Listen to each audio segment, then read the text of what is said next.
I'm from Momentum, and for those of you that aren't familiar, I've just got a really quick slide here just to talk a bit about our journey to starting this new program called Tax Time Savings.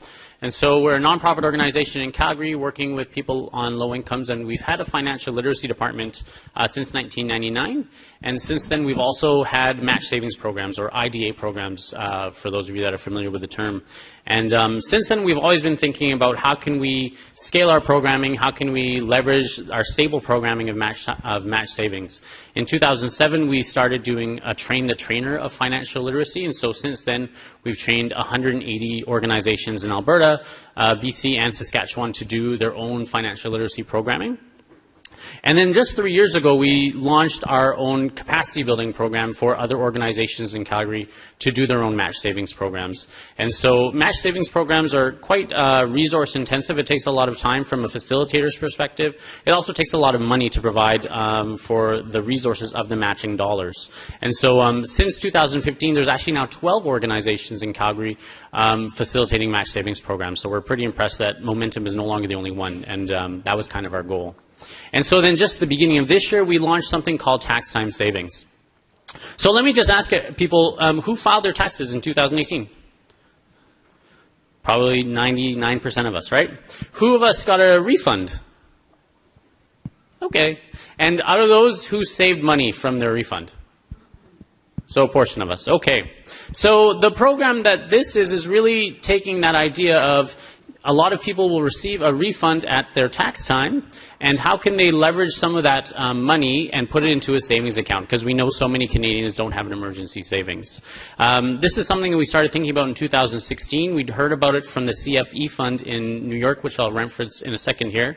But we thought, is there an opportunity here in Canada as well to launch a similar program around helping low-income Calgarians that file their taxes, one, to incentivize the tax filing, and two, to save a portion of their taxes, or of their refund.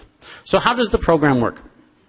Well, essentially the way it works is through our tax clinics that are running in Calgary, we're doing it through 3 pilot agencies right now, and these are the CVITPs.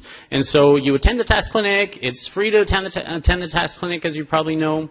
And if you're going to get a refund of at least $200, and if you are below LICO, you can then deposit your refund of at least $200 to $1,000 into a dedicated ATB Financial savings account. You leave the money in the savings account for 1 year, and then 1 year later, May 1st of this coming year, you're going to be matched at 50%. So that's a match of up to a maximum of $500. So it's a pretty simple match savings program, much different from our traditional IDA programs where there's in-class space and it takes a lot longer. And so our goal was to scale something where we would have more people join the program with a lot less resources. Just some additional program details that we infused into there is we didn't want to walk away completely from not having any financial education. And so there's a bonus for people if they attend 5 financial literacy classes that they would get an extra $100. And there's 2 different savings milestones. And so in the US model, there's just a one-time lump sum deposit. Here we wanted to make sure that people still have an opportunity to keep saving. And so we gave people up until October 31st to top up to the maximum of $1,000 or more into the savings account if they wanted to. If people want to access their money, they're able to, but then they just risk the potential of losing the matching dollars.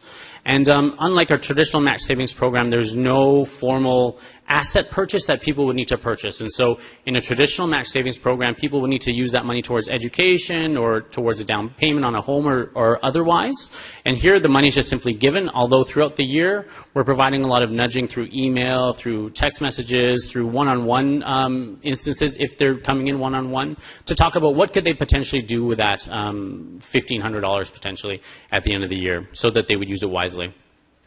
Just really want to quickly mention that it is a collaboration. ATB Financial is our banking partner as well as an investor in the program. And it's done through our collaborative. And so, again, we would need all of our different partners to do this. So leveraging research, I used a lot of research from the Save USA model. And so for 3 years, they piloted this in 4 different cities.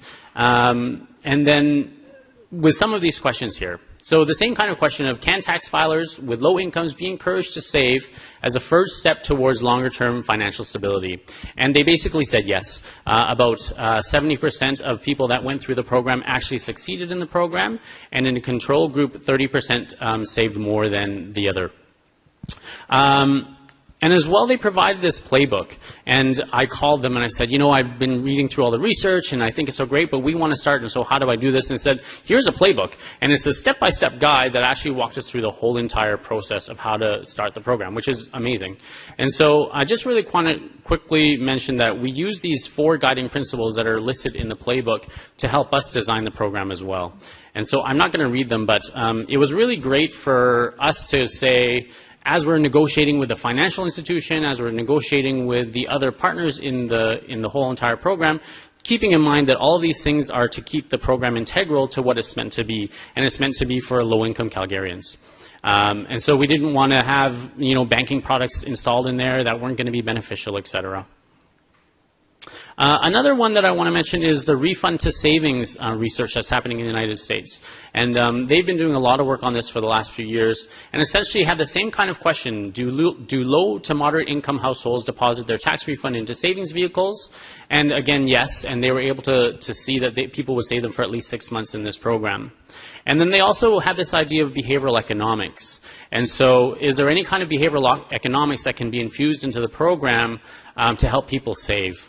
And so what they did here, and I don't know if you can see that very well, but they partnered with TurboTax, or with Intuit, in the TurboTax software to help people save with these simple little things here. So I'll just read that out for you. It says, why not save a little money? You can split your refund into a, I can't read it myself. You can split your refund into a, oh, you can all read it. Great, that's good. Better eyes than me. I just had laser eye surgery in March. Yeah, so you can put it into a savings account, or you can put it into a savings bond.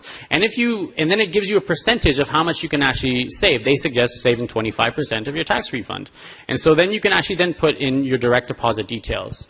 And so for those of you that know that, in Canada we don't have the same type of feature. We don't have 2 different deposit areas to do it. And so the splitting of the refund has been a great tool for people to utilize. And at the very bottom, you can see there, you can either click continue, or you can click I don't want to save right now. And so we've also hired our own evaluator, an external evaluator, to kind of help mirror some of the things that Save USA has done as well. And as of October 31st, that cutoff point for people to top up their $1,000, we just have these midpoint results so far. And so we don't have year-end results because we're not done through the program. So we've had 173 people sign up through the program through our 3 tax clinics in Calgary, which is not as high as we wanted to, but we're still quite happy with that. Out of those, 72% did a follow-through rate, meaning they actually walked into the ATB Bank Financial, into the ATB Bank, and they actually opened up their bank accounts. So that was a big hurdle for people. And then they had to wait for their refund and actually deposit the money into the ATB Financial account. And so there was 129 people that opened accounts, and 125 actually followed through with their minimum $200 deposit. So that's a 97% success rate there. And then, so since June 30th to October 31st, the collective saving balance has moved up from 46%. And so right now we have 125 savers with bank accounts collectively saving $130,000. And so we're pretty impressed with those results, seeing as though it's a pilot, and we just keep on leveraging this. I'd just like you to draw your attention to that quote there from someone that completed the intake survey, saying it gives me an opportunity to save for a family vacation, something our family has never experienced. And so I think that's something that we often take for granted, is that we can take vacations all the time. And I used to ask this when I used to run my own match savings program. I'd come back out in the holidays, after the holidays in January, and say like, oh, who went on vacation over the holidays? And like no one would raise their hand, and everyone would be like, oh, I was working my 2 jobs. And then there's me putting my foot in my mouth. So what's happening next? So we want to obviously keep continuing on with our year 1 pilot, and we're going to go into year 2, and we want to clean up some of our evaluation measures. We want to clean up some of the program improvements.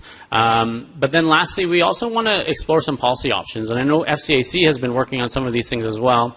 but work with different partners to see what kind of policy options we have. And so this idea of refund splitting is a really great idea that could be introduced in Canada. And so how can we do that? And number two, how can we maybe at a systemic level incentivize savings at tax time? And so whether it's a match savings program at a government level or other ideas, we'd like to explore those. That's all I've got. And there's my contact info if anyone needs it, but happy to discuss more. Thank you.